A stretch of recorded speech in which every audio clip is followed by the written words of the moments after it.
Hello, good evening, good evening, good afternoon, good morning. It depends on where you are.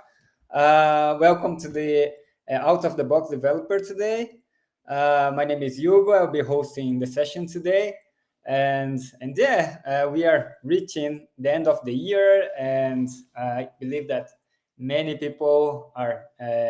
Or it is very busy with doing things, the last things in the last minutes, and I hope you are not deploying on a Friday. But yeah, I know that someone in the board will be will not have any choice. But yeah, and I also want to talk today a little bit about motivation, how to keep developers motivation, because in the very end of the year we have like me, a lot of people that is a little bit tired of the year. That was at least for me, it was a very long year with many things, many achievements, many movements, and yeah, we are we get in the end of the year, we get a little bit tired of it, but we it's good to have motivation to keep us uh, moving forward and growing in our career.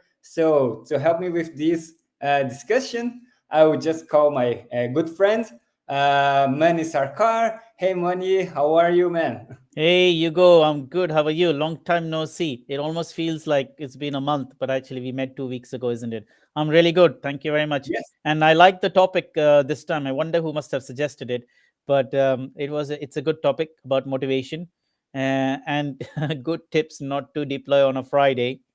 Even if you're bored, don't deploy on a Friday unless you want to work over the weekends on Saturday and Sunday to roll back all the changes and put your system back to normal.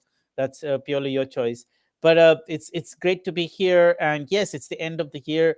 I'm sorry to hear you're exhausted and tired.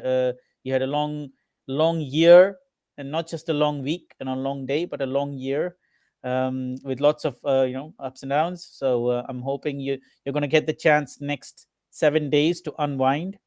Yes. And yeah, I think the topic, coming back to the topic, it's a great topic. I think it's a key topic to many things. So let's unpack this as we go forward. I'll hand over to you to carry on and introduce somebody else if there is another guest. Great.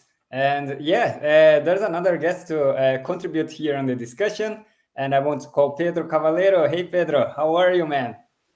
Hey Hugo, hey Manny, thanks, thanks for inviting me today. And yeah, this is a very important topic as we are in the end of the year, and we need to motivate us to start a new year to keep studying, keep working, and keep doing all the things we do as developers.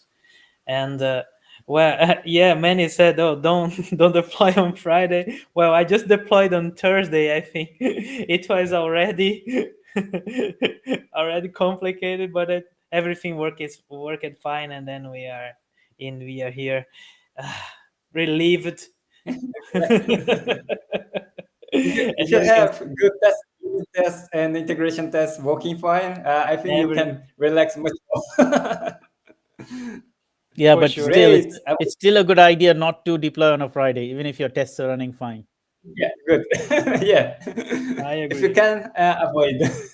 Absolutely. It's better to maybe negotiate with the business to postpone it to the Sunday or to To the Monday. Monday. Sunday. Monday. Yeah, if you tell them Sunday, they'll say, "Yeah, yeah, please do it Sunday, where it's available on Monday." Okay. And I want to say hello to Max. Hey, Max, I see your message here. Good to have you here. Please join us, bring the question, and anything that you want to contribute also with the discussion. We'll be very happy to hear from you. And whoever get into our session, please share your thoughts and what you think about, and also your experience, maybe, because this we are talking about motivation. I believe that, of course, motivation is not something that is a challenge only for developers. I think anyone doing anything in the world might have big challenges around motivation at some point of their lives. In a moment that you are fine with the things that you are doing, it's very easy to keep going forward. But sometimes you got in a point in a scenario that you need some extra energy to keep things going forward, right? So what can we can start here about how actually we guys do to keep motivation on our work. I think that's a good thing to share experience between us. At least for me, I try to remember some of the main goals that I keep for myself, and that is my first exercise to actually okay, I want to get there. So yeah, to get there, I need to do this. So I will keep doing it, uh, and have to with my brain to actually take action. Right? I think that's really very difficult. At least for me, sometimes. You have so much nowadays. I have so much things that can distract me, especially cell phone is the biggest evil thing for me, for my brain. It's an energy drainer. And I think that is one of my biggest challenge every day when I have to do some extra thing. Yeah, when I'm able to take out my phone from my front, it helps me. But what about you guys? What's your tips for it? Good one. So I think the cell phone one is a very good one. I have my cell phone on notification switched off as much as I can when I'm working, especially because every time you get a message, it's ping, tick, ting, and it might be not very loud, but it's if you have a lot of these sounds throughout the 30-minute course, whether you're in a meeting or not in a meeting, but if you're focusing on something and working, it can add up to distraction. So my notifications are all switched off because every time there's a notification, you get curious, right? Oh, there's a message coming. What is it? So that takes away your concentration. So that is something I totally keep myself from, and I try to keep as much as possible away from Slack notifications and Slack as well, unless like I only check Slack messages a few times in the day. And I try to also keep away from checking anything on the phone unless I'm taking a small pause. So yeah, that's kind of keeps my focus on. So because I think that was what was your question about, right? I don't know, Pedro. What about you? What do you do to keep your focus one pointed and not distracted? Yeah. Well, I think the focus and motivation. I think they are a little different things, at least for me. And when I think about focus, of course, I use a feature in the phone that has during this time here we just have you can just notify these apps here, like some Slack or something, right? But and any other any social media or anything, it's turn it off. So Mm. and then I don't need to put it in totally mute, but I put it in a silent mode for specific apps. It's a good feature. I think I like, and then it helped me to keep focused. But of course, there are many other things that get you out of focus when you are working in during the day, right? If you are trying to do a feature, for example, trying to develop something, and then we have a meeting in the you get like 30 minutes of the meeting, and then you lost the contest, and you Mm. need to try to make your brain to focus everything again. And when you are getting the control again, you have another meeting, you know. So meetings is something that makes me lost my focus as well. uh, here in the company we use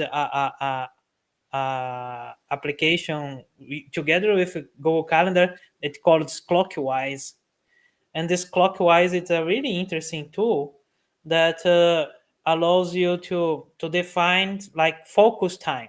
And you said, oh, this time here is a focus time. I will not allow anybody to put any meeting here in this during these moments.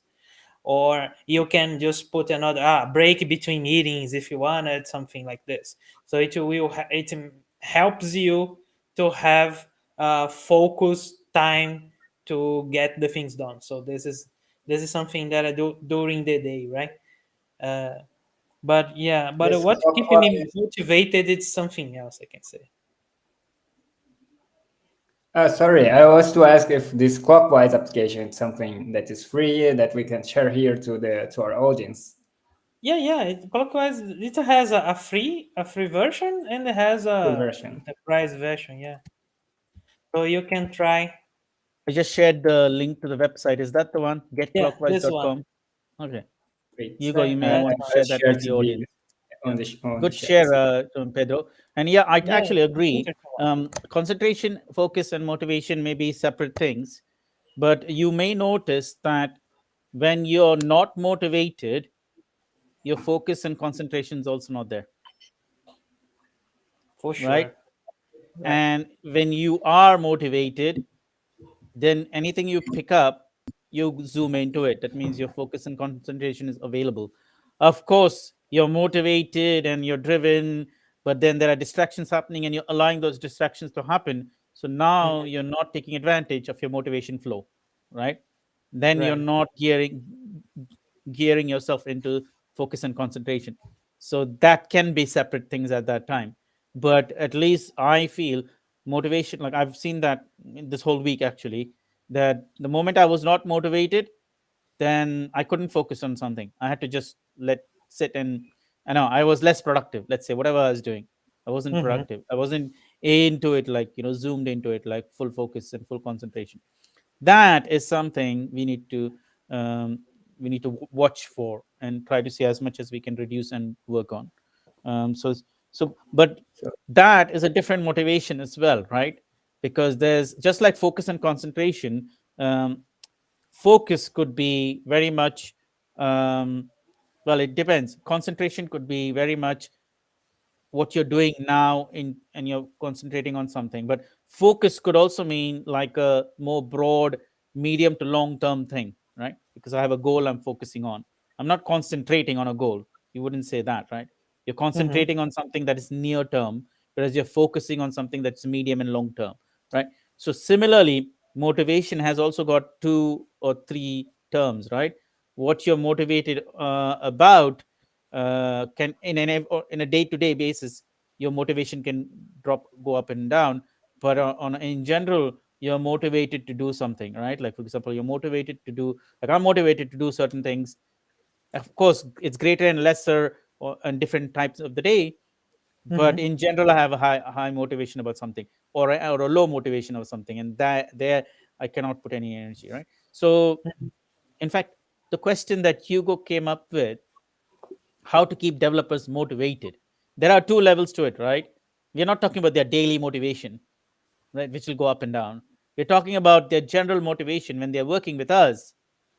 How do we keep them motivated? How do we keep them drawn? Actually, I was looking at the questions we came up with.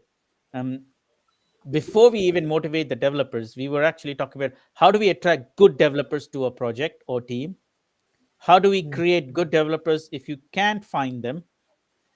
How do you sustain and keep good developers from being poached or losing them because they grew too quickly or other reasons? And then we were talking about how to motivate good developers in getting success out of a project and keeping them motivated as long as possible. You see, there is a link, at least I feel, there is a link between this last question that we just focused on and the previous ones we talked about, because it's a build up, isn't it? You need to first come up with a team. So you need to find developers. So then you put the developers together and you create a team. Now you've created a team. Now you got to sustain the team. You got to sustain the team from various things, right? You'll have people poaching your team, people trying to grab your developers into another team, etc., etc. So, but whilst that's happening, the developers need to continue being productive and producing something for your team. How do we keep their motivation level high so that they don't go somewhere else, right? Mhm. Like that is a tough one, right? That, see, first of all, to attract a developer into your team, that's a challenge and a half. Then when they've come into your team, now to keep them, there is another challenge and a half, right? So yeah. That's an interesting. Actually, I feel that's an interesting point of view. I was uh, Actually, these questions are tricky because for our audience, because maybe for my perspective as a manager, I'm very worried about keeping a team of developers motivated because actually I have to manage a team of developers, so that is what connects all the other topics, because I'm building a team, or I'm hiring some developers, and I want to keep them motivated because I want to keep all the good developers at my team, and that is something probably there's many people concerned about that as like me. And also, I think that is the tricky part is that probably as a developer or as someone that is a part of the team, how can I actually keep motivated myself to actually grow in my career, to achieve my goals, and so on. So I think there are two paths, two perspectives here that is great that Mani have distinguished both, and actually one of them are very we can talk a little bit about our own experience. The other one, which is the developer motivation, and the other one is from who is having to keep your team motivated. What kind of activities or what kind of actions actually he can take to make it happen. I think understanding one, we can try to figure out the other way. And I don't know if you agree with that, but what do you think about? Uh, So what what? was your Yeah, go so what was your idea about the framework, about how, what steps are you going to say? What, you had two steps in mind, right? Can you unpack them? Can you explain them, what you mean by the two steps to keep them yeah. motivated? Actually, it was if we understand what makes developers motivated.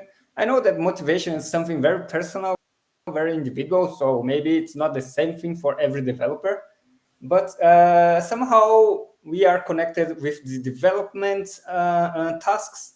So probably we have something that we share each one between us, between developers. That is probably something uh, that we actually understand in the same way, or at least in a high majority, we can see as very similar behavior. So that's one point. So Hmm. after understanding it, maybe we can help managers or any team lead to actually make actions to make them still motivated, Mhm. and be happy with the team, and do great works, great things, and so on. So that was one thought of mine. Another one topic that I know is that many people, like me myself, in the past, I always thought that motivation is something that I need to get to actually do some action, and actually the mechanics is the opposite. We do some actions, and then motivation comes, because if we don't, actually nothing changes, and we keep. At least I felt myself like that. I was waiting for a long time to waiting that let come some motivation, so I will actually do something. And I and then after many years, someone told me it was and actually it was an interesting company that is teaching startups to with some development consultancy that told it, and yeah, it was very interesting to invert the order, make some actions, then these actions will create some motivation because the results create some motivations actually. Yeah, So I was. Go ahead. Sorry. I just get this point you gave, and I remember Yeah. that I was seeing a video from Dan Pink from the there's an important book about motivation. I will share it here, and Dan Pink is saying that the one of the most easiest things to do to motivate people is when we accomplish small tasks or accomplish small things, and you are proud of it, like, oh, I did finish that feature, oh, it was great, oh man, well, tomorrow I will change that because I can improve that, I will refactor that code, and then we start thinking to continue working, and this is make like you eh, when you finish one part, you become motivated to continue working on that. So if you have a small things during the day will make you be motivated to continue that in the next day, in the next day, in the next day, and makes you more motivated. It is interesting because Dan Pink was talking about these bigger things that he has in this book. That is the what no the name of the book here. It's an important book, The Surprising Truth About What Motivates Us. I will share the link after. And this is and he talks about that autonomy, mastery, and purpose, right? And one of these things is that he say when we say about the small things, you can be motivated by mastery. So in developers work, when I create a good code, I became proud of myself, and then I say, oh, I'm good at it, right? So, well, I can be better at it, and people will see how much I am good at code, and then it keeps you motivating to study more, do this difficult work like a refactor or something, or some other, or to show us in this code because, oh, this is interesting, and then you can continue doing this in the project, and this is one of the topics that Dumping says that motivates us, and this is really really cool when we see, because developers are really motivated by mastery things, right? So if we love to create good code, we love to see the things working, we love to go to conference and try to know more about things, right? And this is all about knowledge, or as we always say, like working on a good project, working on a project that makes you proud, right? And then that's something that motivated me a lot in the beginning, because when I was a beginner or a junior developer, right? Everything is new, right? Every piece of code you do is the first time you're doing that, and they say, "Oh, this is great." And then you see like a talk, well, for example, Bruno talking about more other things, other Java things, and you say, "Oh, I could use that thing that Bruno said in the talk," and then you keep you motivated to do any more and more and more and more. So it's really cool. I had this, and the difficult part is to continue having this kind of motivation when you grow in the career, right? Consistently, yeah. Yeah. I think the both Money. of you touch the same point from different angles, and it's almost like even if everybody or anybody did many of the things both of you said, we would have a lot more motivated developers. Like for example, like you mentioned, autonomy, mastery, and purpose. It's the same thing for me. 15 years ago, when I started 25 years ago, but I really started understanding that I need to develop and become better even better than I was 10, 15 years ago. And I realized actually when I went out into the community, I was like, oh, wow, these are such strong developers. And they took the same amount of time to come to their career that I took at their career point. So that motivated me even more. There's so much more to learn. There's so much I can do. There's so much I don't know. And when I was looking at what I knew, and then I was looking at what they know and the books they read and the books they wrote and the code they wrote, and then they went to conferences and they presented. I mean, that is the motivation cycle that never stopped for a long time. It's still going on, right? Of course, the drive was much stronger like 5 years ago, 7 years ago, but now it's more stabilized. But like now that motivation is not gone away because now I look up to them. Like, you gave good example was Bruno. When Bruno presents things, then when Bruno got an award a month ago or 2 months ago, if he got the community award, a lifetime achievement award at Oracle's what was it, Java 1 conference. I mean, that when people see that and people who know him, they feel even more motivated to do stuff, right? So lots of these small and big things matter. And Hugo has actually touched on a good point. Is motivation is very subjective. For everybody, motivation is different. But a lot of common things like strong developers, great code, good project, all those things are actually sometimes very common across all the developers, right? Meaning it's a common factor across all the developers, even though every developer is motivated differently. Hence, I was thinking actually whilst both of you were talking, what does a good engineering manager do to keep his or her developers motivated? And it's very hard for them when they have big teams across time zones, across diversity, culture, and now how do you keep them motivated?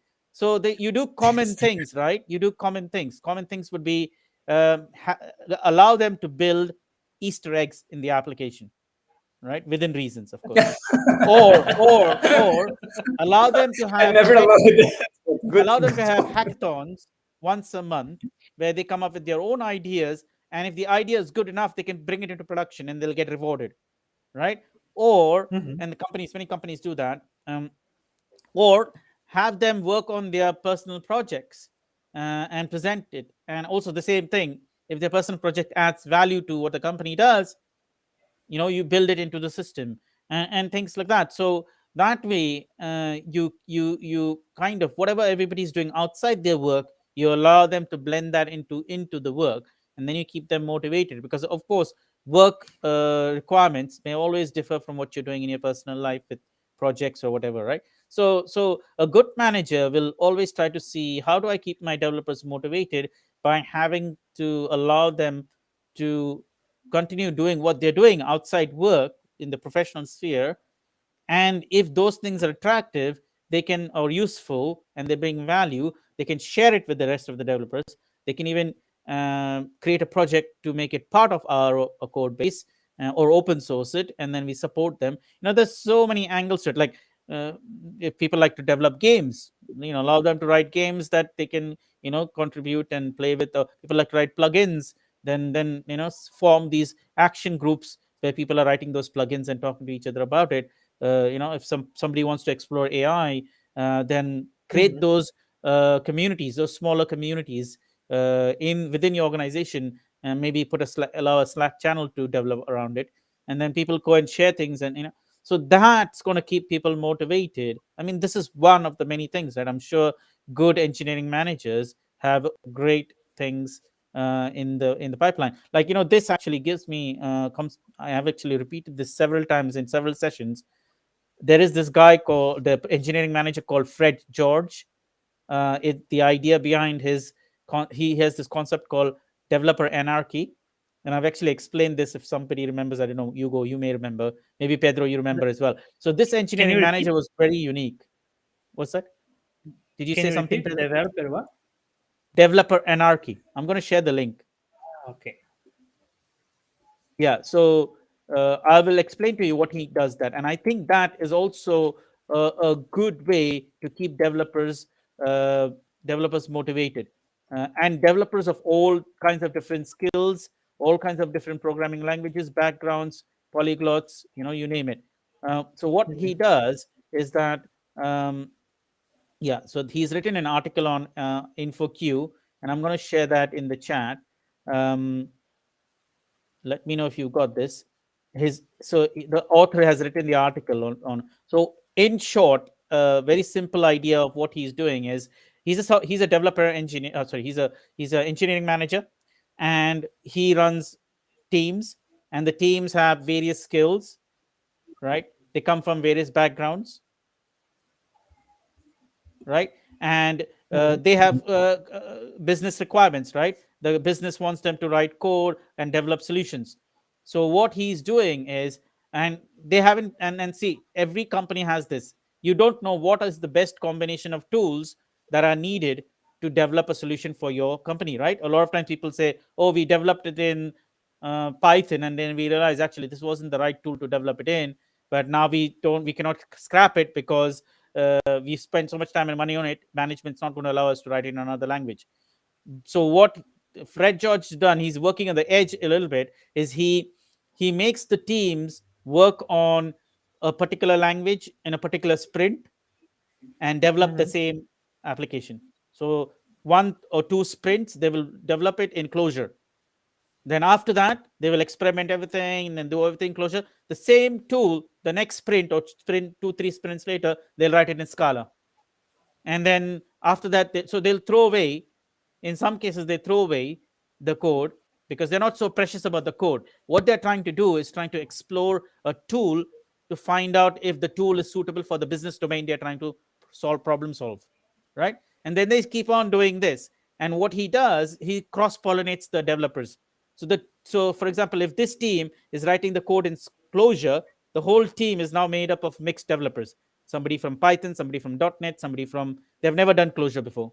So they're learning Clojure, stretching, and maybe some Clojure developers. So they mixed team. They're learning Clojure on the fly and developing the business tool, right? The same business tool. Then the next sprint, he cross-pollinates them again in other teams to do other with other developers, but then they are doing in Scala. But then they don't have Scala. All of them don't have Scala experience. And so he does this all across, right? And this is what I understood from the readings and the videos I've watched, is you explore a business domain using a tool at a time. And then what you've done is you've actually done triple whammy here. One is you've learned a new language every time. Two is you've learned a new language to solve the same business problem. The third is you've learned more about the business domain or the business problem, right? Because when you do the same thing multiple times, you do one thing in multiple ways, you actually understand that problem even better, because because some tool will allow you to do this, some other tool will allow you to do that, and so on and so forth. So you fill up all the gaps you have in your understanding about that business domain. So here we are actually not learning tools. He's actually teaching people how to master business domains. This is my understanding of what he's trying to do. And that's why he's a great engineering manager. But he's also cross-pollinating them. He's sending them in different teams. He's making them work with developers of different skills and different backgrounds and different styles of writing code. You have a functional guy, you have a non-functional guy, you have imperative developer, you have a procedural. He's putting all of them together and then making them do, balance up their skills. So imagine after like a year or 2 years working with him, you've gone through so many teams. So will your motivation be high or low? Tell me now. If you're working with an engineering manager like this person, your motivation would be is always great. going to be high. It's always going to be high because you're always going to be on your toes, right? You're always going to be interested. Because the problem solving never stops. You're never bored. See, motivation drops if you're bored. It's the same old crap code base. Oh, it's the same thing I'm seeing again and again. Oh, it's the same feature added. Okay, I know it's the same redundant cycle. No, every few sprints, the work culture is different. It's the same problem. That sounds great, and I think, but it feels me like a very expensive way to keep those exercise, right? Yeah, Although yes I and no. understand, Yes and no. Yes and no. yes, You're right. It is expensive, but it is the same I thing with agree that- TDD, right? Is Yes, TDD exactly. an expensive way to write code, or is it a efficient and effective way to write code? Tell me. an efficient and an yeah, effective way to write code. TDD. Well, I think it has his efficiency because we improve the understanding of the requirement, we Yes. improve the structure of the code, we improve the maintainability of the code when you do similar. 3D, So Yeah, this and you're is, throwing away of things course, in TDD as well, right? You're writing and you're throwing away things. Like every time you yeah, create a new you test, you change things. refactor. Yeah, rinse and repeat, rinse Mhm. and repeat. He Yeah. is similarly doing the same thing with at the engineering level. Rinse and Uh-huh. repeat, rinse and repeat, Yes, rinse and yes, repeat. I agree that Yeah, the interesting. results might pay for this expensiveness because you will have a much more productive and motivated engineers in the end of the day. I don't Uh-huh. know how, I think that's of course a balance of that. It's the same discussion with TDD, and especially when like we have some teams that use TDD, some teams that doesn't use, and the problem is that it's still you have to be to get to work with that. It takes a bit of time, right? I am that, Yes. Yep. and yeah, but it's an investment. It I is. It totally is. So understand. see, I totally understand. it is not one shirt fits all One shot. solution. Yes, exactly. Yeah. For It is sure. not that every company should go ahead and do it. It's Mhm. very subjective to many things. See, he had an environment. Oh, we have a guest here, and now he's disappeared. Oh, he's come back again. So what I was saying is, hey Bruno, good Hey. to see you Hey, here. Bruno. You're making special guest appearance these days. You're thinking you're a celebrity. No, I'm just Hey, late, Bruno. right? So that's not that's not a way of being a You're celebrity. 45. You're 45 minutes late, my friend. We I am. started 45 minutes ago. Wait for Maybe you you moved were time in zones. another podcast. Okay, so let me correct this. The clock here says 38 minutes. So 38 Oh, minutes. okay. He's starting to be politically correct now.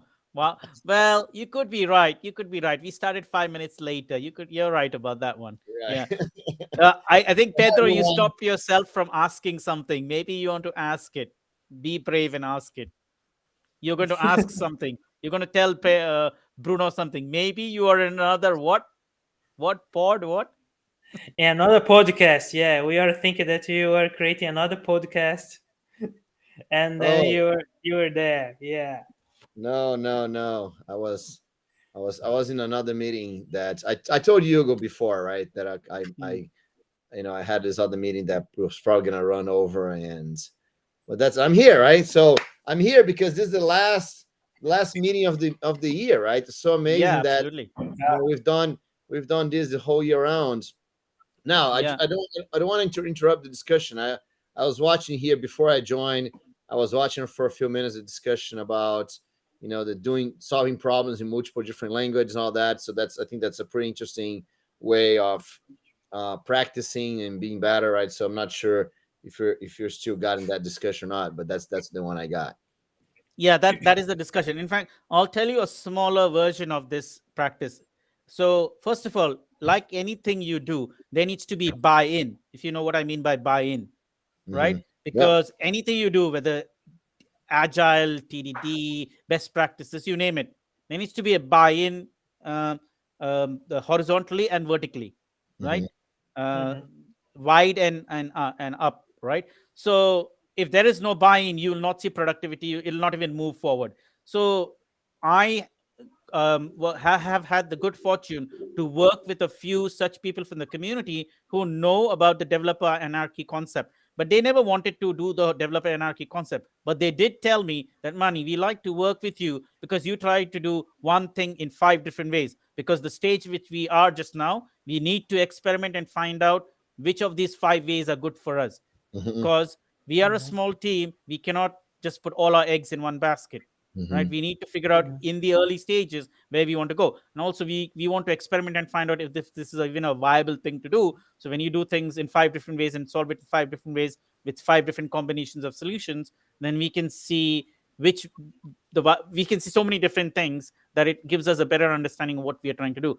Hmm. That is what I did. Is I took down that developer anarchy big idea and I really diluted down to and I have some repositories I can share later on, where I have done the same kata with like 5 different methods. Like in Java, I did the first time I did the kata with assert library. Then the next time I did it with JUnit. The next time I did it with testng. Then the next time I did it with approval tests. The next time I did it with Golden Master. And I did it on separate different branches. And I did the same kata. The code looks quite different at sometimes, mostly the test code, but the implementation code doesn't change too much. But then even then you can also apply the same combination for the implementation. You can use different frameworks. Spring Boot in one instance, use Micronaut in another one, use GraalVM and so on and so forth. So you're solving the same problem, but with different combinations of packages and tools and libraries. And I made this publicly available. It's available on my GitHub, and I'll share the repo a little bit later. But that is what I have been doing even with my client projects and in other projects that I've been doing, where I will solve something in multiple different ways. So I flesh out the problem domain in my head for myself by trying different tools. But I'm also flexing my skills by expanding my ability to use different kinds of tools. Right. So it's a double whammy. You have to capture the business domain. Nobody cares about your technology. Nobody cares whether you are a skilled developer or not. If you capture the business domain, you are ruling the market. You're ruling the game. You're ruling your client's project, because the client is more interested in the solution than the tool or how you created the solution. Right. That's the secondary thing. This is what I've been. It took me 20 years to figure this out. It's about the business domain. It is not about technology and tools. Right. And I think Bruno has said this in other presentations. I know Bruno has said this. He writes it in his newsletters many times in many different words, but this is what he says. It's not about the technology. It's not about the tools. It's about the business domain. And so, going back to our previous conversation, and actually we have tangented, right? We started from developer motivation to solving problems in different ways, but that is sort of connected, because if you create an environment like this where you're giving your developer the ability to use, you said today you just use your own tools but solve this problem, right? And we'll all use that tool. Then you're going to keep the developer motivated, right? Because I know we all want to work with one standard set of tools because it is useful for so many different things. But if to create motivation, you want to make them use different tools and different packages and all that stuff. And there's also ways around it where you can still bring a standard. So if you want to blend the two, motivation and stretching of your developer skills, then you want to give the developers freedom to solve the problem in their own way, but in multiple ways, and present all the multiple ways. And then we'll pick one of them from there. Yeah. And actually, if you use proper designing concepts, and not even proper, very simple designing concepts, you can encapsulate and wrap all those solutions that you're using, all the tools that you're using, way behind under interfaces, and your solution can always go through interfaces, and the real problem project will never know what package or tool you're using behind the scenes. If you know what I'm saying, you guys are all familiar, right? If you use interfaces, you can always, ports and adapters, you can always wrap a technology or a package or a library behind a port or an adapter. And then just from this side, it'll never know, right? It's dummy. It'll just call the interface with that function. As long as it gives the right input, you'll get the right output. But you can then, in the future, go and replace JUnit with testng or Spring Boot with Micronaut, and nobody will know something has changed, as long as you have made your interfaces always consistent. So that's the other way around, right? So we can never fail in that sense. And then you're still maintaining your motivation in the team and still maintaining stability and standardization of tools across the board. So yeah, so I think we are doing a little bit of a Calvary here by trying to blend motivation with technology architectures.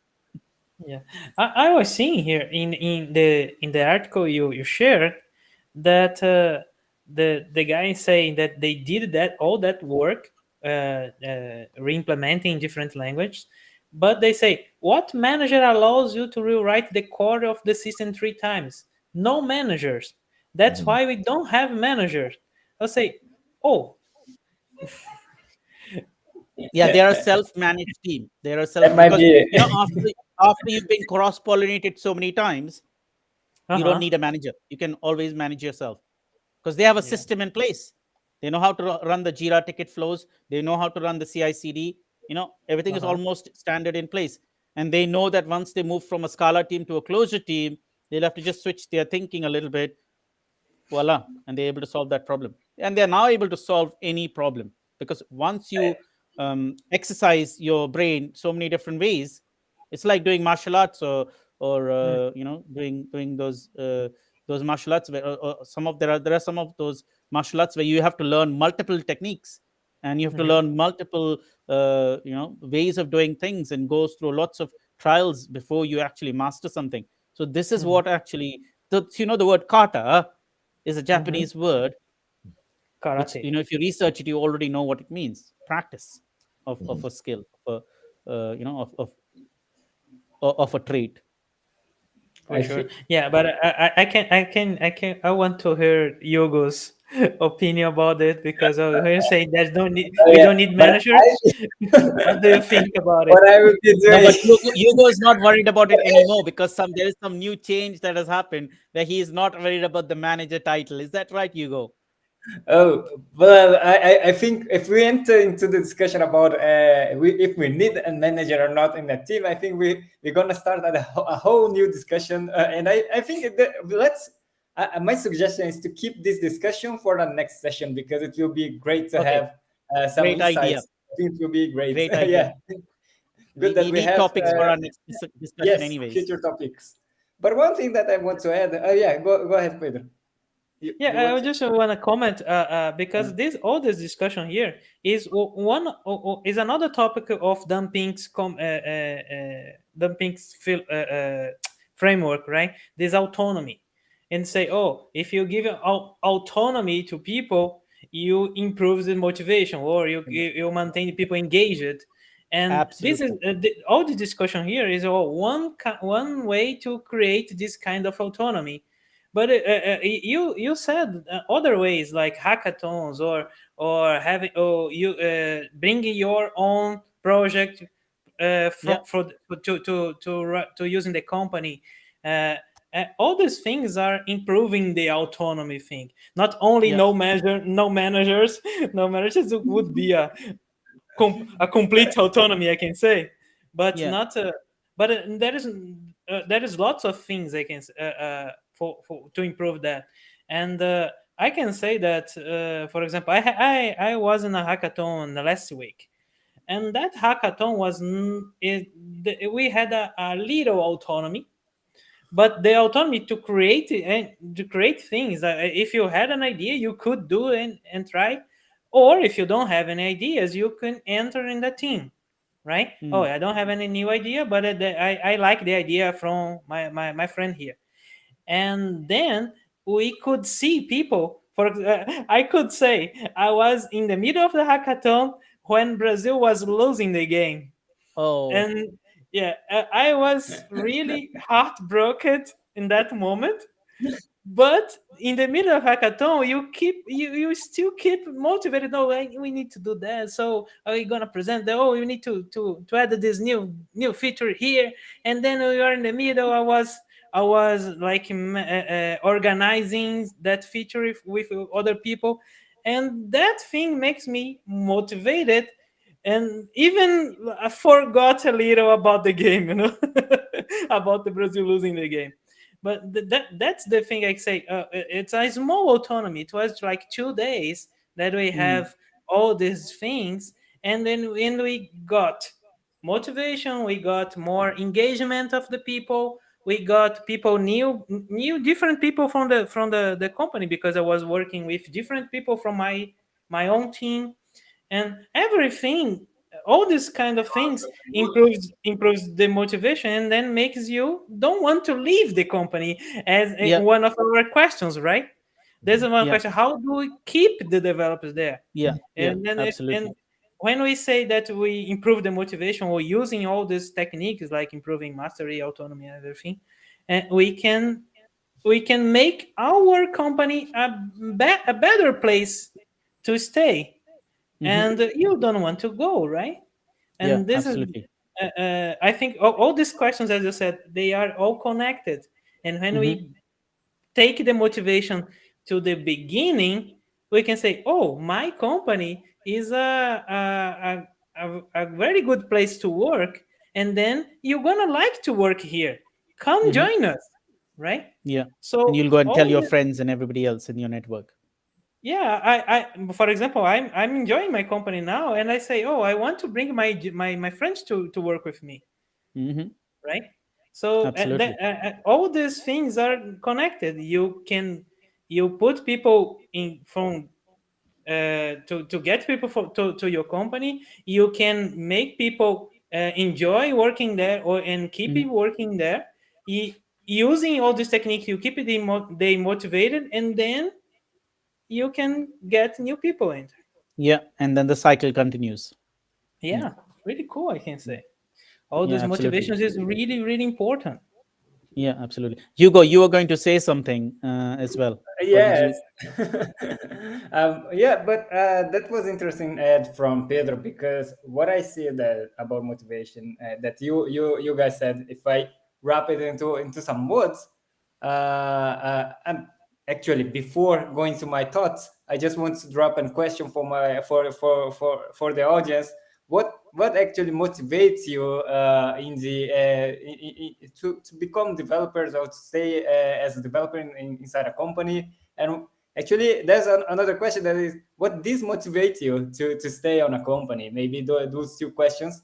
If you can contribute on discussion, please drop your answer here. And well, while we wait for some answers here, so what was clear for me is that experimenting is something very motivating for developers. When we talk about this cross, I know that motivations can be very different for it, but thinking across level that we can apply Mhm. to everyone.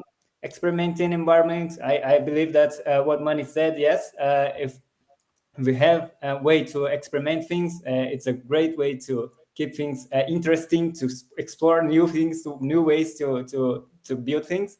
Other thing is about the autonomy that Pedro said. So having autonomy, it's a way to you have your own responsibility. Although I understand that we probably need someone to tell the level of autonomy that you can handle there. Other way, it can be it can become a stressful situation if you get too much things. And one thing, I think Manny said one more thing, not experimenting, autonomy, and why Purpose. we're talking. Sorry. Uh, uh, what did I say? What is it? I think I was repeating what Pedro was saying was autonomy, mastery, and purpose. Is that what you're talking about? Autonomy, master, environment, Environment. being Okay. inside the community, feeling that you are part of a community that is not just the company community, but it can extend to the outside, to the whole Yes. development Yes. community. I think that's Exactly. amazing, because you feel that you are progressing. You are not stuck in the company. You are progressing, growing in your field, in what you are trying to actually focus or growing, and not just Mhm. inside some company stack. And I think that's also a great way to motivate people. One thing that I was when we started our discussion, one thing that came in my mind that I want to contribute here is when we are talking about these that developers, we do love to see results, to be motivated by the results. Like Pedro said in the very beginning, when we accomplish something, when we achieve something, we are become happy with that. And I think that is the science behind all the methodologies that we try to shrink our deliveries, shrink the cycles of delivery, and also that shrink the feedback loop, that we quickly have some result behind it. So I think that is something is very, when you have those small accomplishments, and when we see those small accomplishments, instead of waiting for a long time to actually only celebrate when things are the entire project of the year are delivered, we can celebrate small accomplishment. I think that is a great way also to keep things motivating, to keep things motivated. It's a lot of things that we can do around that, by providing some good pipelines of delivery and make it continuously, by organizing our sprints, and every time we deliver something, we can celebrate that, and see the results of that, and also give the proper prize of the for people for accomplishing that. I think that's that valuing people with that accomplishment. I think that's at my at a point of view of management. I think that's a great way to provide something that developers will value a lot during the day, and not only in the end, just during every week. If we Yeah, keep with absolutely, that. absolutely. Yeah, I think Pedro was spot on the whenever we see quick results on something, that means we feel, oh, it works, but we are not realizing it's only that incremental step that works. We need to still do these incremental steps continuously to actually create the end result. But at least the initial thing works, instead of like a waterfall process where you wait and wait and it never works in the end, and then you're demotivated. I mean, what Pedro was talking about earlier was that all those different things he mentioned, they are actually all different forms of autonomy, because autonomy is not just one thing. It has to be approached from various angles, because autonomy means different things for different people. And so hence you've got to do all kinds of things, like, presentations, community, projects, this, that, and the other. And I think, Hugo, at one point you were trying to say cross-pollinating teams. I think that's what you meant when you were trying to show with your action. Yeah, you meant cross-pollinating, because that is very important. It keeps people motivated, but it also breaks the ice between people, and it blends people together very well, and it stretches people's ability. So it does a lot of different things. People don't realize the power of cross-pollination. And good managers like Fred George did that extensively. So that way every developer is capable from a business front, but also from a technology front, but also from people front, because they know now how to deal with different people of different skills, different levels, different mindsets, different backgrounds. You name the diversity, because they're being cross-pollinated, right? No one team is the same after every 2 sprints or 3 sprints. You decide how long you want them to stay together, right? Okay, there is this flux where it's too fast or too slow, but you got to decide that. You got to experiment and decide how much of a time should they stay together before they disband and go to a new team, right? Because after a number of sprints, they will come back again, more or less the same people, right? Because it all rotates depending on how the team grows. What I wanted to say is that I didn't explain this very well, or at least I got the ideas now, is that to keep a team motivated, it's a great way to find out what are their interests, what do they want to develop, and then list all of those things and create side projects and back burner projects, and have those projects always on some Jira board. So whenever a team has less work, or they're not finding some work interesting, give them the freedom to switch once a week. Like, we have sometimes some companies have Fridays, half a day, do what you want to do. That half a day or the full day in some companies, you work on your side project. Like I have worked in one company where on a Friday we don't need to go to a client. We can come and work in our office, and half of the day sometimes you can just work on your own projects. So that own project is actually a side project or a back burner project supported by a Jira board that's run in the company, that is transparent and visible to everybody, so people can join in, they can comment on it, you can create pull requests and ask them for views. And that switches the context from like a mundane client project to like an interesting side project. And that interesting side project is also doing the same thing, right? It's building something on a CI/CD pipeline, and you're trying new technologies there, and you never know, bits and pieces of that can be applied into your client project, this client project or a future one. And that is another way to keep people motivated, because you're not then just keep creating redundant, mundane environments where it's rigid and you cannot flex. This is something developers will not be able to keep up with if you're not giving them the flexibility and the autonomy, and making them feel like, oh, this is a box, you got to just work in this box. That doesn't work. That's demotivating. Yeah. And most important, I actually wanted to say this, developers need to feel growth. If they don't feel growth, there is no motivation. Motivation and growth go together. growth, meaning you feel you have grown, you've become better, you can now do more things, you have more skills. So growth and motivation go hand in hand. If you don't make them feel growth, if you don't, they will be demotivated after some time, no matter how many of those things you do, like all the side projects and cross pollination, all of that's not going to work if they don't feel growth. Perfect. Let me give a space for. I just want to thank Vanya. Just type it here for her. The type of project, it's what motivates her, right? It's the type of the project, what topic is about, and what tools are used for solving. And what do you think, Bruno? Just let you join in the conversation. Yes, Bruno, why don't you step in? You've been You quiet the enter last and 45 keep minutes. the conversation. I mean- Talking. I've been quiet here because I want to be the devil's advocate in the whole motivation discussion here, right?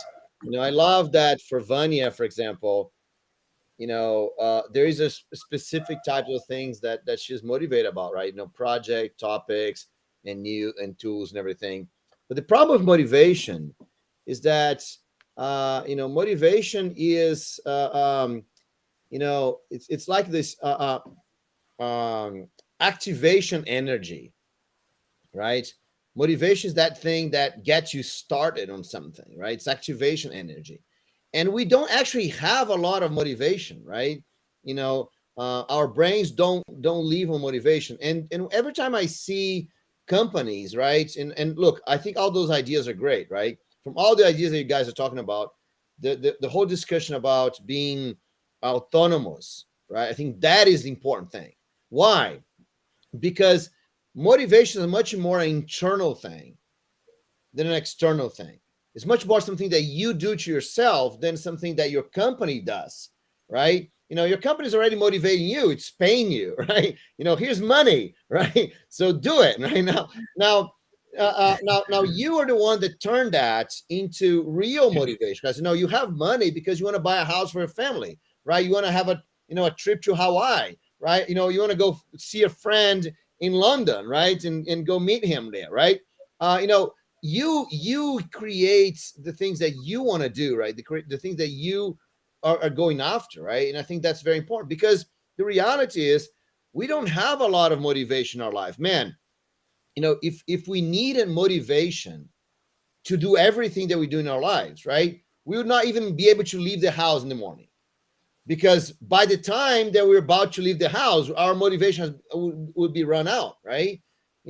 So basically, we do motivation to get started, and once we get started, it's not motivation, it's habits, right? It is consistency, it is methods, right? Those are the things that keep us going, right? And a lot of things you guys talking about here, I thought it's awesome, right? Oh yeah, how interesting things to do, interesting projects, and nice technology, all this. Yeah, it's all great, right? But I sent a video to our groups earlier, a couple of days ago. Something that I thought was awesome, right? It's what's the name of that guy from Mission Impossible? I'm terrible. Tom Cruise. Tom Cruise. Think about Tom Cruise, right? So Tom Cruise, they just released it for the next Mission Impossible, right?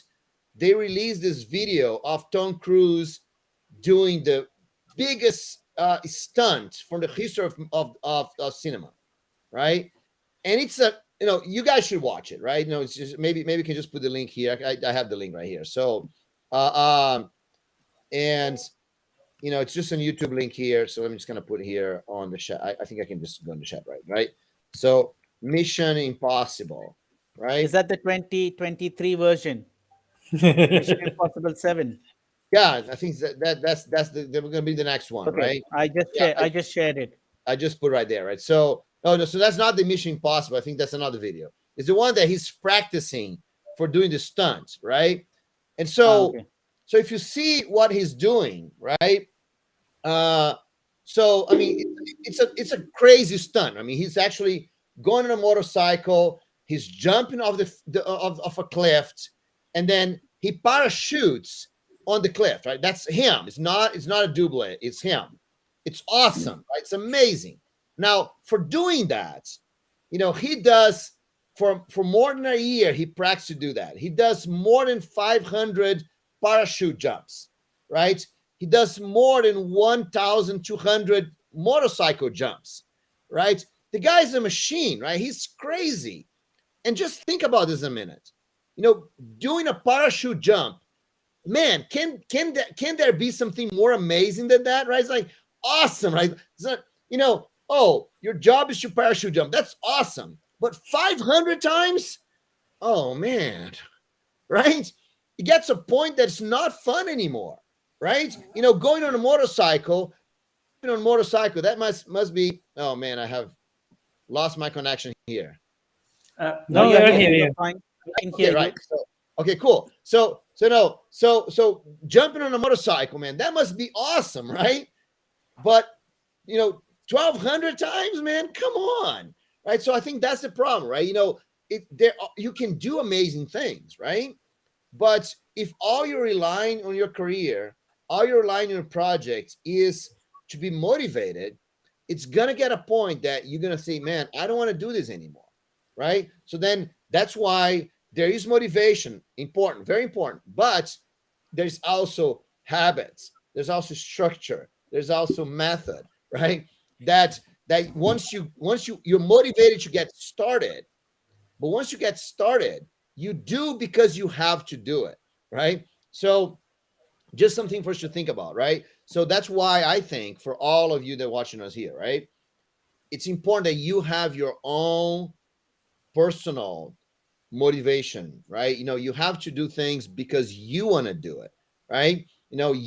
Because it has to be something that's higher than you, right? It's higher than what you're doing, because otherwise, companies are going to be throwing. It's like throwing things for the dog, so maybe the dog's going to catch, right? It's like the companies have to create these new ideas, right? Just to get you motivated. When actually you have to have your motivation, you have to have your structure, you have to have your system. Otherwise, you're not going to do it, right? So that's the thing I want to talk about a little bit in terms of motivation, right? Yes, you can say, man, let's go jump from a parachute. And I'm like, awesome, that's a great day. Let's do this 500 times, right? and even if you watch the video, even the final jump, right? The final jump, because he practiced parachute, he practiced motorcycle, right? Many times, right? And then that's all practice. This is just practice, right? It's not the real thing. So when he goes on and he does the real thing, right? Even the real thing, he does like 6 or 7 times. He jumps from this huge, unbelievable big cliff with a motorcycle. And he goes in the middle of this, it's in a wall of stone that if anything goes wrong, he dies, right? And then he opens his parachute. And he does this 6 times, right? It's like, man, just to get a perfect shot for the movie, right? So, I don't know how long this scene lasts in the movie, but it's like 2 minutes, right? 30 seconds? I don't know, right? So, and then, he does like more than a year, all this effort just to do this one thing. And I think that's, if you map that to our job, we practice for hours and hours and hours. And then we write one line of code, right? That's the one that goes to production, right? So that's the same thing, right? What goes to production, it's not all the practice that we had. It's not all the experience that we had. It's not all the katas that we did, right? Well, it's not all the tasks, the code that we wrote, but all of those things just prepare us for this one moment. That's the one thing that we do makes a lot of sense, right? So, and I think that's, those 2 things have to go hand in hand: motivation, but also the continuation of doing it. Otherwise, we're just not going to get anywhere. I think you hit the nail on the head by calling motivation a starting fluid, because it is. Once you get motivated, then you're not always catching on to the motivation. Then you've caught on to the next thing, which is sustainability and continuity. and then habit, then discipline, then practice. It's the practice that actually keeps you motivated. Actually, it's not motivation that gives you the practice. It's every time you practice, you get results, and you're seeing you're growing, you're getting better. That's continuously, yes, the starting fluid. And I knew that you give Bruno a chance to sit and listen, he will blow us out of the water. So the last 45 minutes of this video can be erased because the first 45 minutes can be erased because the last 15 minutes makes more sense. Yeah, he's blown us out of the water. He comes in late as a special guest and he blows us out of the water. Hugo, you got to next time block him from joining at 45 minutes because then he cannot blow us out of the water. You come right in the beginning, then you can blow us out of the water, not after 45 minutes. I have right, honey. I have the advantage of hindsight, right? I've been exactly. You've been watching and listening. I've been Exactly, listening for you guys for a while until I was able to join you here, right? Yeah. So, But even then, even without that, I know Bruno. I've said this many times. Bruno is always ready with everything. He's always listening. Even in a continuous conversation, he's always listening and he's jumping and he'll say the right thing. So, and if you've given him now 45 minutes to listen, now you've really lost the battle. So can I tell you one thing, Manny? That's I think is very important. Because I just kind of want to say this thing that you just mentioned there. Because one thing, as a speaker, Bruno gets a ban for being too knowledgeable. Thanks, Douglas.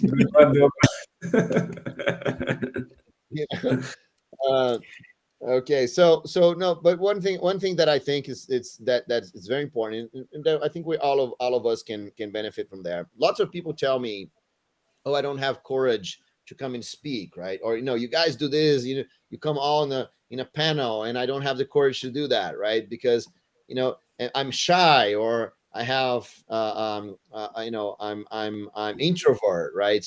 I get this a lot, right? So I'm an introvert, so I cannot be a speaker. I cannot share my knowledge or things like this. But the reality, what Manny just point out here, that's the advantage of the introvert, right?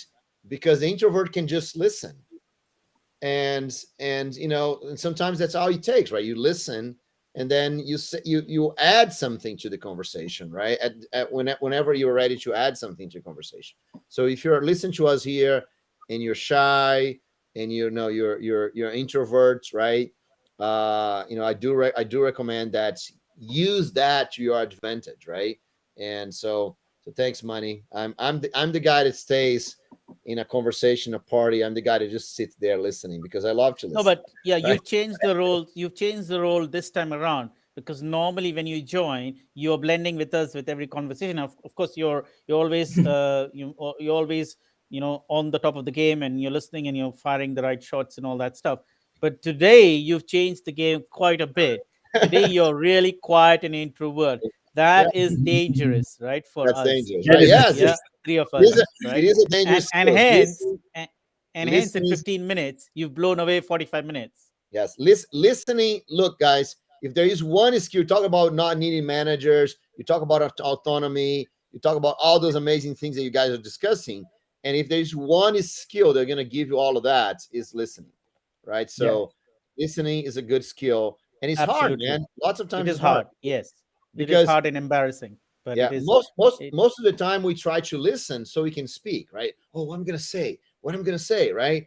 But if you take the time to just listen, I love this. I know. Thanks for letting me do this. But actually, I see Bruno's contribution as an ad because in the very beginning we see that there are two perspectives about motivation, right? I think there are people that is like developers that wants to give is after motivation, and then that totally makes sense to the practice brings the motivation, and the consistency is the very important thing. The habit that we create are the building blocks that will actually help us. And there are other perspectives that if you are more you are a senior developer, you are a manager like me, or you are someone that is into account of some development team. I think we have some tools that can actually enable to make it easier. So I think that's an ad of if you want to help someone, your team to get motivated, because you have this, you have to take to actually care about your team. I think the listening is the very important skill for that. Anything that we told are very maybe something that you can practice, but if you listen, you will be much more close to what actually your team needs or your developer needs, so you can actually help them get better or going going forward, growing your team. Okay, and I see a whole discussion here on the chat. I couldn't follow up you guys, but you're laughing on behind while I'm talking here. So yeah. Well, but I mean, we are having a conversation whilst we are listening to your conversation. Right. So behind the scenes here, the three of us are kind of undermining Hugo here. I'm gonna pull Hugo's carpet under him. Yeah. But it's like it's exactly the opposite, right? Remember, Bruno, when Hugo joined several months ago, he was the one like you, quiet, not saying anything, and we had to trigger him to say stuff. And Yes. now it looks like he's taking your position, and you've probably started to take his position. I mean, That's of good, course, right? there's still the same Bruno. The knowledge hasn't transferred, but I think the gestures have transferred. Where you are the quiet one, and Hugo is now firing Nice. all the on all the cylinders, firing all his knowledge to us, the things that he's learned from everywhere, from you and everybody. He's just like, he's on 4 cylinders. Bruno is giving Hugo motivation, because Bruno is giving Hugo, delegates to Hugo these things, giving Hugo autonomy. No. I didn't delegate anything, right? Hugo took over, right? Oh, It's Autonomy. that's autonomy. autonomy. That's Autonomy. autonomy. It's not delegation. It's And autonomy, now, right? and now Hugo sees the purpose, and hence Right. he's beginning to start to master it. Yes, exactly, right? So he So took he's over, now man. highly motivated. He's now Yeah. highly motivated. If you see, he goes and fills in the Dropbox paper. He creates the events. He does a whole creates a restream. There's a whole number of things he does. He's also created a logo this time, which I don't know, Bruno, if you've been looking at the chat. I Not didn't see one, the 3 logos. You see, Pedro, it's not delegation, man. It's Exactly. autonomy, right? I didn't even know there was a logo here now. That's awesome. See, is a logo. Cool. There's a logo on this stream. If you just look at the stream in the list, but That's but cool. also he shared the logo in the channel, in the chat channel of ours. That's nice. That's congratulations, Hugo. That's great. So So there you go. yeah, I think that there's one thing that someone, I don't remember who said that, but it's kind of put a red alert on me. Someone said that someone needs to tell you how much autonomy you have. So if someone has to tell you what autonomy you have, then you don't have autonomy, right? Oh, yeah. So That's- go after your autonomy, right? So go find your space, and for you to have lots of autonomy, you have to have responsibility. And I think that's what Right. Hugo is doing, right, Manny? He took responsibility for it, right? So when you took responsibility, when you say, I'll do it, and then you go and you do the things that need to be done, right? So then you win autonomy. So autonomy is not something that someone gives you. Is autonomy something that you because you're Earned. responsible, you solve bigger problems, and then you take it, right? Basically, Yeah, you take over it. Yeah. yes. So basically, you that watching us here, go take over your autonomy, Yeah. right? Go You build your take own charge. autonomy. You take charge of it, right? Yeah. Yes. So that's Right. what Hugo's doing here. Awesome, Hugo. Thanks, man. Well done, Hugo. Yeah. Okay. thanks Soon for soon he's going to win the community award. You have to create one, Bruno. Right. We're gonna create the out of the box developer community award, right? Yeah. Rising star. so that's Right. Hugo. That's a good one.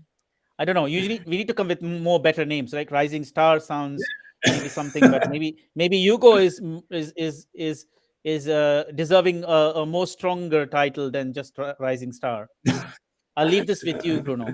It's just an idea. Whatever award, I'll be happy with taking it.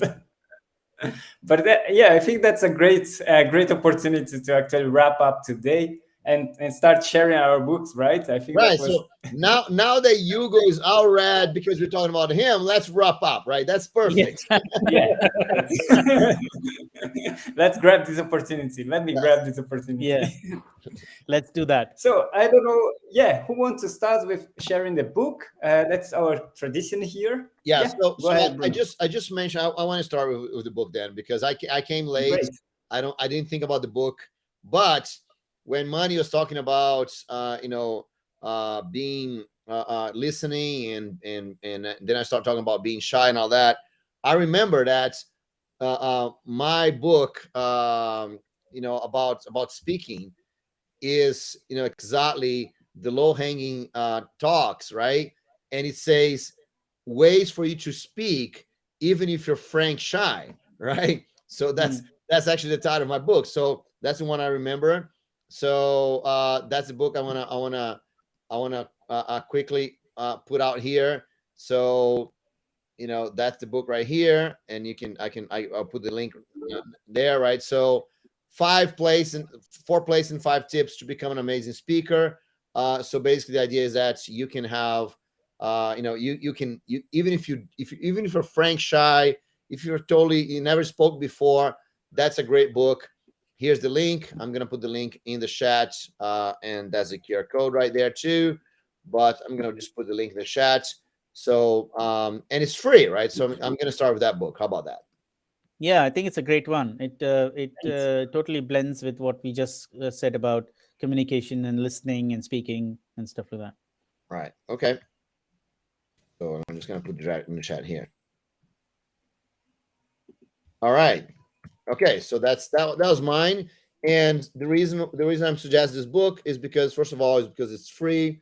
Second, because I really think that if you want to have more autonomy, if you want to have more motivation, the more you are able to help others, the more you're able to speak, the more you're able to share your knowledge, the more autonomy you get for yourself because you take more responsibility, the more you help other people, the more you help other people, the more motivated you are to do even more, right? So I think it's a way, speaking is a way to blend all the things that we talk about here. So. Absolutely. And with that, whilst Bruno was introducing his book, I've shared this book that I have here by me, not specific to what Bruno has been talking about. It's called Natural Language Processing with PyTorch. For those who are interested in stretching their NLP skills using PyTorch, can explore this book. I think it's a great book. O'Reilly always has great authors writing these books. I highly recommend it. There are many books on NLP, and so this could be a good start, and then you can branch out to other books. So tell me one thing, Manny. So natural language processing, that's the thing that you use when you're doing chats, for example. Or is that we had the discussion about ChatGPT, for example. Is that what those tools use to? Yes. So yeah, it comes under, or at least there's a big overlap between NLP and those technologies that we're looking at the moment.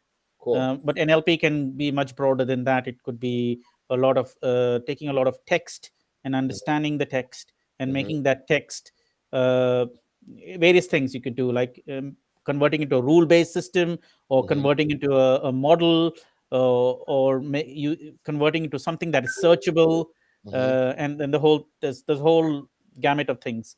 But you're right about what you just said. Nice. Okay.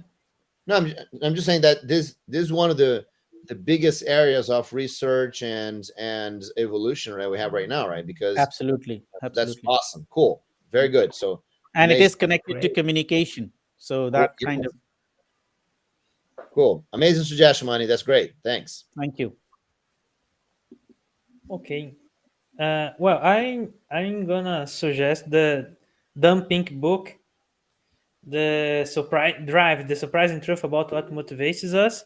It's all about we were discussing today, autonomy, mastery, and purpose.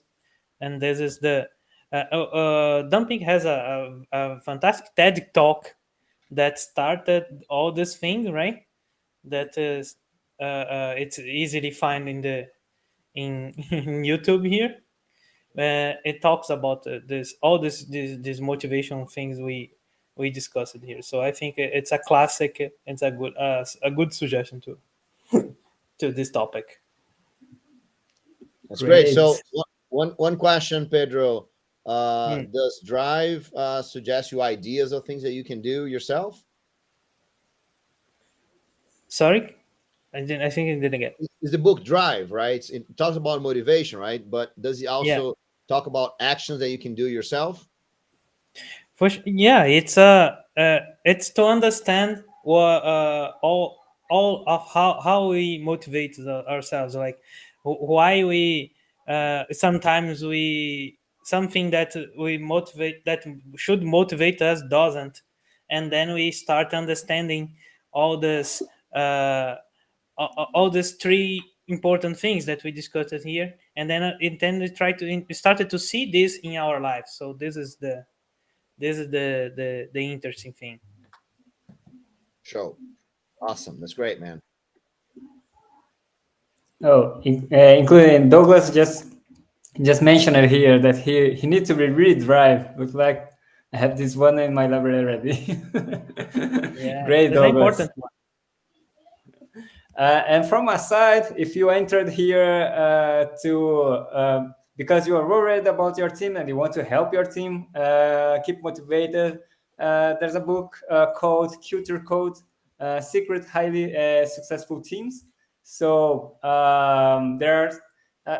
it's a book from Daniel Coyle, and in the end, there's some examples of teams that are successful, and some examples and some things that he got from that he learned from that teams, and in the end you will find some actions that actually you can apply to your team and to see what you get in the end. So it's very interesting if you are after some actions that could help your team. That's pretty cool. So Hugo, Yeah. do you apply those strategies with your team? Have you experimented with them? Yes. Actually, there are a couple of questions that you can gather some feedback and see how we can grow together, and some actions that some feedback that you can get from your team. So that's a topic that we're talking in the very end about listening our team, what our team actually are looking for. So we can there, of course, since we are talking about motivation, there are both. I'm motivated to help you, but I need them to want to be helped or to want to share it to me to help them. And I think there's a way. This is a good way, good actions to actually connect both, and you actually drive better actions for your teams. So and that's it. I think for today. It was great content. It was. I appreciate it a lot.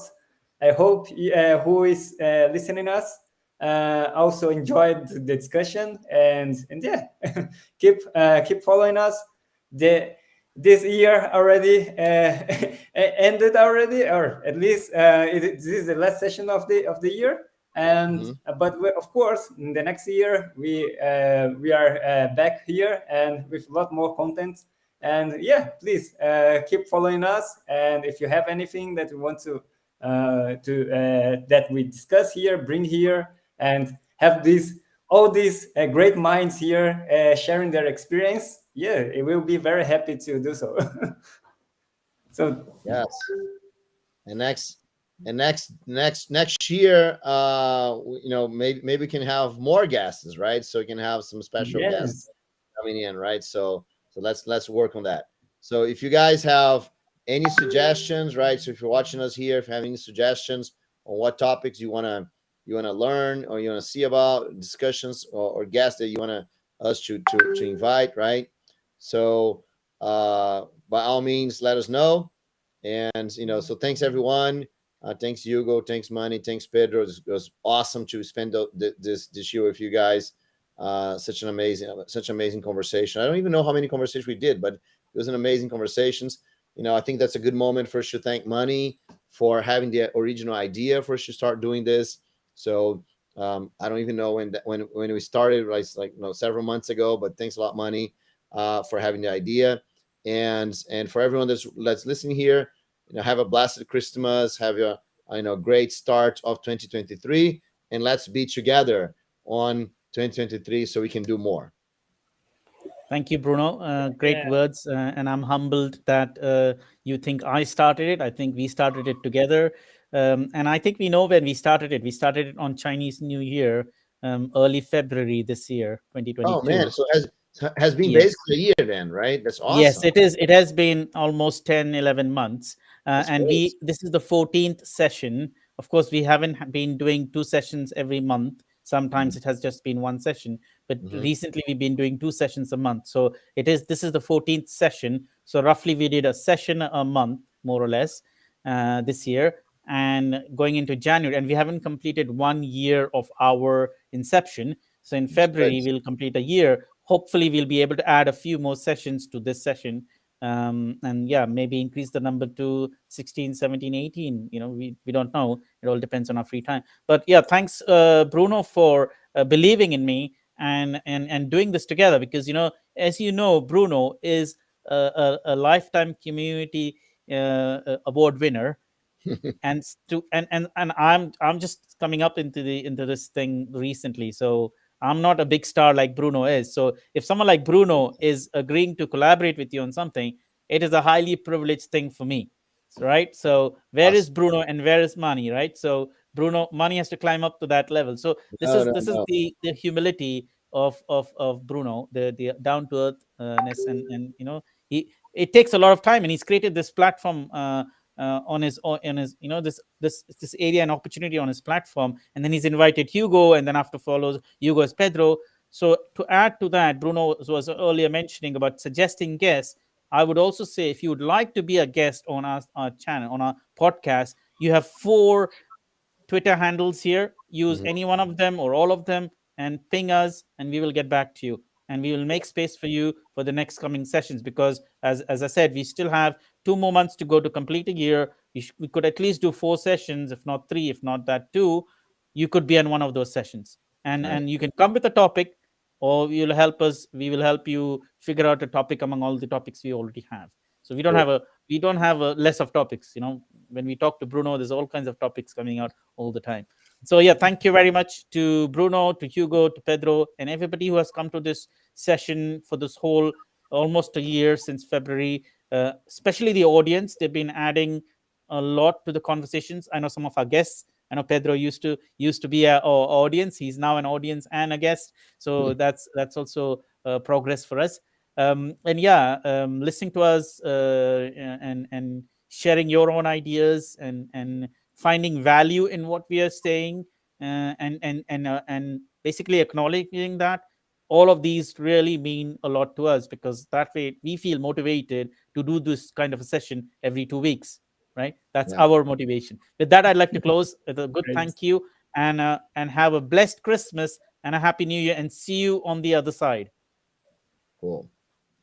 Well, I can thank you all enough, because as many said, I was audience, and now now I'm here as a guest. And well, it's just two the last two moment that I am here, and I feel really motivated to continue. And I wish you all happy holidays, happy New Year, and I think 2023 will be a fantastic year for all of us. Thank you. Great. So it was great to end the session. Everyone leave here more motivated than entered. So I hope the audience as well. So thanks everyone. Thanks for being here. Thanks for watching us, and see you guys. See the next, and happy holidays for everyone. Oh yeah, there's many people talking about. So see you all. Bye bye. See ya. Bye bye. Take care. Ciao.